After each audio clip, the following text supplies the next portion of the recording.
It's Tuesday, April 4th, 2023. It's 2:24 in the morning. I'm here in the office and I'm making this video here live because I don't have memory on my phone still. And I can't pimple there.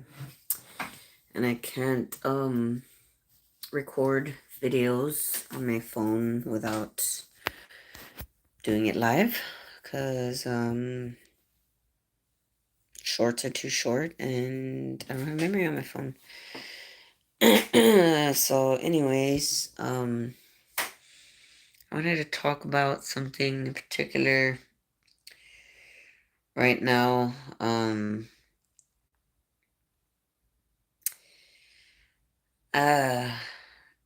I'm gonna talk about something in particular, but it's gonna like tie into everything. The main topic that I want to focus on is corruption. How it how it infiltrates into our lives, how what role it plays in our lives, in the world, in our society. Um and yeah, it's gonna tie into everything obviously because everything is corrupt to a degree. Every when I say everything, I mean every like social environment or aspect of human nature. Like our schools, our government, obviously, ourselves. We're all corrupt to some degree or another, whether it's actual, criminal corruption or just corrupt within our hearts, within our minds, where we can't take control of ourselves, where we're not our own decision makers fully. We're at the mercy of our emotional body, of our pent up fears and issues and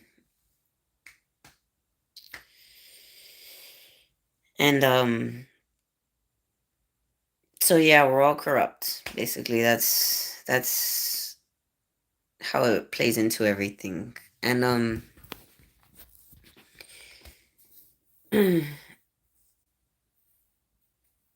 I think it's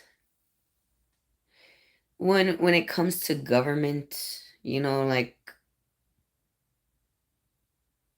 it's hard to decipher, I guess, how far or how bad a certain corruption is because it's already there's already established relationships and histories and I mean, like, for example, let's take America. Let's take the issue of affirmative action, because there's a lot of people that I've seen a lot of podcasters and whatnot talk about how, or just people on the right in general, talk about how affirmative action is basically racist and a waste of time, and it's a ridiculous thing to have. And in in a logical sense, on the surface of things, that argument makes perfect sense, and it does seem that way, like that it's a stupid thing to have, like, oh, you're gonna hire people based on their race solely, like you're gonna pick them because of the color of their skin, like. But affirmative action, if you go back into the history of it, was created in the first place to combat internal racism within all areas of working life in the United States, because there was a point in time where African Americans were slaves, where they were not actually seen as people. They were seen as physical objects here in America. They were seen as objects for people to own. And that's a very real thing that happened. Okay, so that wasn't not, it seems like long ago, but really it's just like four generations ago, 5 generations ago for like the younger kids. It's not that far away when you think of it like that. When you think of it in the sense that it's just 5 generations, because throughout that time, it, it, you can't just, you can change laws, you can put laws in action, you can make slavery illegal, but you can't force people to feel a certain way about things. If there's already a group of people that are brainwashed to believe that black people don't deserve any rights and they don't deserve, the same privileges that they do because they're black, you're not going to just change the law and have them just, like flip the switch and all of a sudden, oh my God, you know, we respect you now. We want to hire you for our company. No, that's not what's going to happen. They're going to still be their hateful, discriminatory selves, and they're not going to choose people because of the color of their skin. So affirmative action was made to combat that very real issue. So, obviously nowadays it's not the same as it was, like, even when I was younger, when my parents were younger, where it was a lot harder for black people to, survive in the world. They had a lot more racism back then that was displayed to them on a daily basis. Now people get in trouble for it a lot more, so it's not as common. But there's still those people there, those families, those histories of corruption within those families where they're brainwashed to believe that black people are objects and not actual people, are still there, and they don't display that, racism outwardly as much as they used to. Maybe they do online sometimes, or in their little groups, or in their little small towns or whatever, but they don't do it as brazenly as they used to. They're more, they're shelled in, they're hidden in the closet more. Racism is a lot more closeted than it used to be, um against black people especially.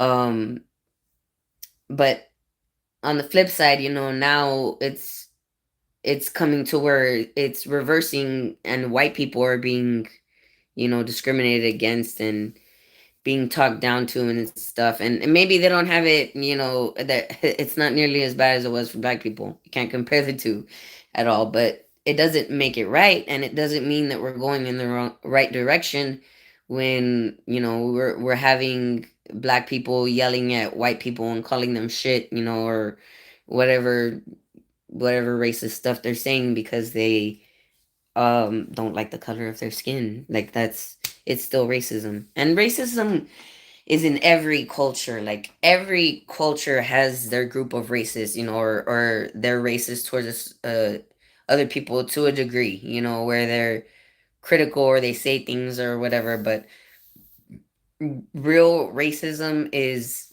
or the, ugly racism is when you're actually like discriminating against people because of your racism for, the color of their skin or their ethnicity or whatever.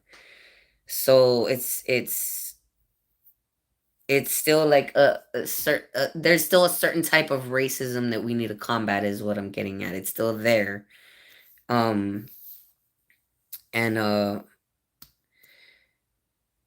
and I think the way to get rid of that, really the only real way to get rid of that, is by tackling that corruption within those brainwashed families, within the brainwashed narratives all over, like the transgender agenda, that all that brainwashed ideology. Like, that's something that it's corrupting people, it's corrupting innocent minds, and very real, very normal happening, confused, normal happening changes in kids that are confused about what's going on with their bodies. It's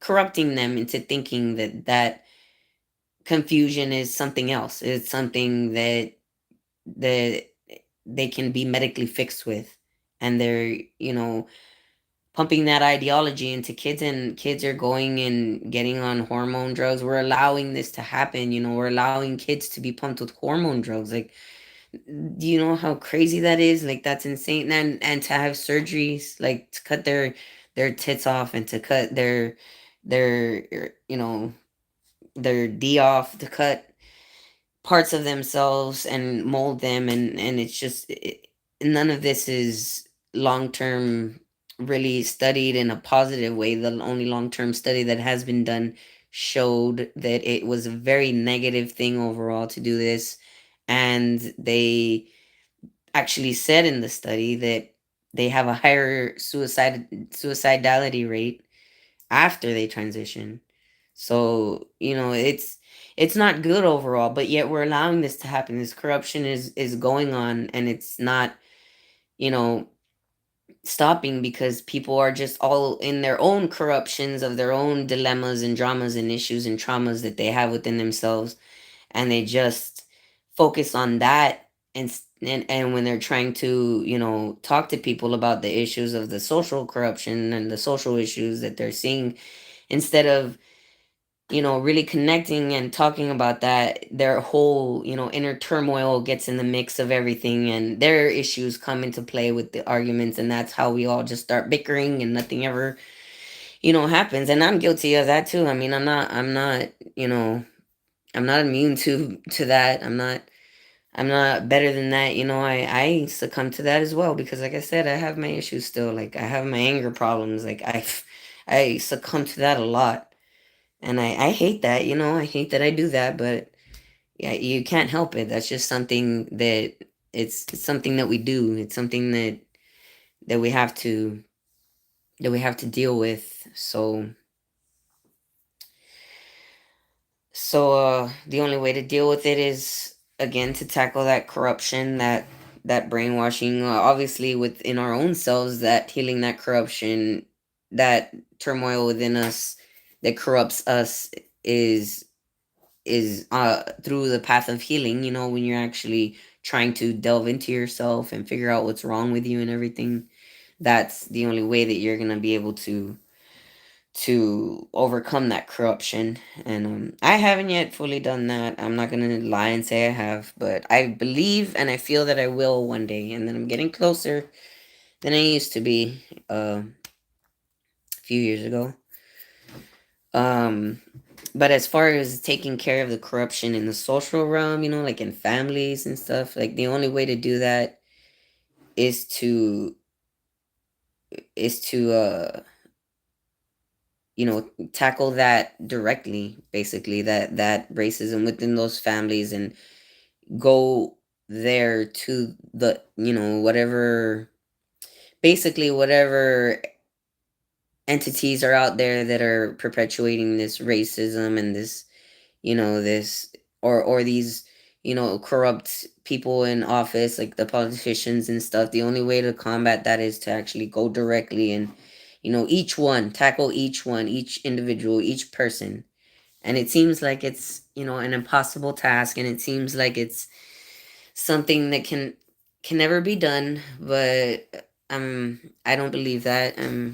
I understand that we can, as a community of people on the planet, we can get it done together if that's something that we're all working towards. If that's a mission that we all have that we want to accomplish, and then we can get it done. I mean, you can get it. There's already lots of, organizations, nonprofits out there that go and do things to that degree to help with the corruption and whatnot, to help fix people, to help heal people. um they just don't get enough support. They don't get um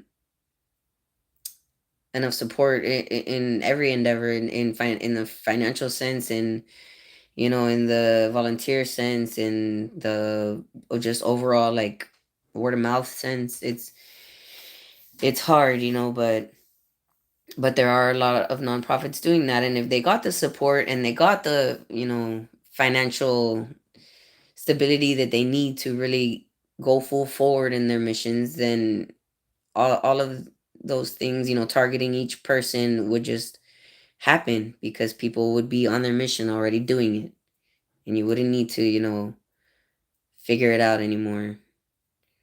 So That's why I want to start my nonprofit, like on a large scale. Right now, it's just small scale. I was actually freaking out today because I've mentioned before that my nonprofit, I want to connect all nonprofits with it. Basically, I want to make my nonprofit like the central database for every nonprofit out there in the world. That way, and make it so that they have the option to contract with my nonprofit so that they can, and the contract outlines obviously were are going to be whatever their discretion is, whatever they're willing to, participate in. But yeah, I'm going to have them contract so they could share basically their resources to whatever degree they can with other people that are in other nonprofits that share their same mission, that might be in another location on the planet, or that might be just needing some assistance, volunteers or whatever. Like that's something that I really foresee can really have a positive impact overall in a like fast scale, like if it's done right. And I already know like how I'm gonna do it. But today I was freaking out because I was like, oh my god, because I've always had that, idea that I'm gonna connect all the nonprofits, and I googled how many nonprofits there are in the world, and it said over 10 million, and I was like, 10 million, damn, that's a lot of nonprofits. How are we gonna tackle this, like getting each information from 10 million nonprofits in the fucking world and putting it in one database? Like that sounds like impossible. And I did the math, and I was like, oh my god, it's gonna take like 11,000 years plus for me to like dedicate 1 hour to each nonprofit. And I was like, okay, that's not feasible. Like that's not gonna happen. So I started panicking a little. I was like, oh, it's not gonna happen. I'm not gonna do it after all. I can't do it. And then I was like, wait. I was like, well, I don't have to enter all the information myself, and I don't really even have to know about every single nonprofit. Like, and neither does everyone on on the board or whatever. As long as there's a database where people, the nonprofits, can enter their own information, if they want to go and be a part of it, contract, or they just want to be counted in the database, then they can go and enter their own information, and they already know all the information about their nonprofit. They have that information at the ready, so they could, do it. And with 10 million, or even like if I do like a million of them on my own, another 9 million people putting in their own information, or having their own, employees putting in their own information, it seemed a lot more feasible. I was like, okay, I could still do this. Phew. But it's gonna take a while still, because I'm gonna obviously still collect data for my own uh you know database to get started. But it's only gonna be on the bigger nonprofits, obviously the ones that get the most donations, and that are out there more, the ones doing the most work, so they could be accounted for. And so I could ask them to be a part of it. But yeah. That was a lot of information. That was a lot. Good night.